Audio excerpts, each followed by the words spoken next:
First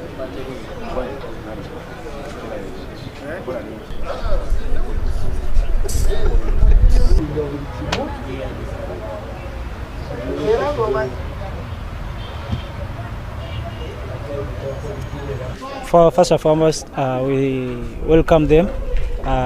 We make them feel home, and with the game tomorrow, I know they'll give us a good run for our money, and we shall also give them a good run for their money. It's a good team. Winning 2 trophies in one season is something very, very important for Tusker after a long time. Thank KCC for hosting us.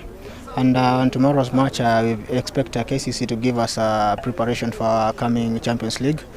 And we're hoping that it's going to be a good game. Yeah, Uganda comparing ne Kenya, ekisooka wano mu Uganda bavuka bo balina speed okusinga Kenya.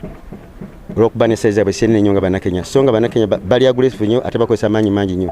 Kyobola abantu oba oli awo kale fwe tugenda eri tusobola basambako omupiira abana Uganda kubanga bo bakozesa maanyi ate ng'omupiira bwongo kusooka amaanyi gajja luvannyuma. Sookera ddala tuli basanyufu nnyo okukyaza ttiimu nga Tusker wano.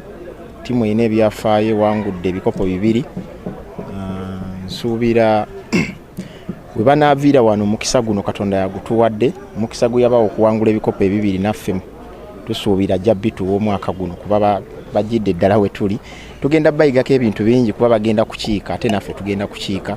Kigenda tuyamba okulaba nga tupima abasambi baffe n'okupima ttiimu yaffe wa weeyimiridde ku lukalu lwe tugenda ku olwa Africa. This is Kingdom TV.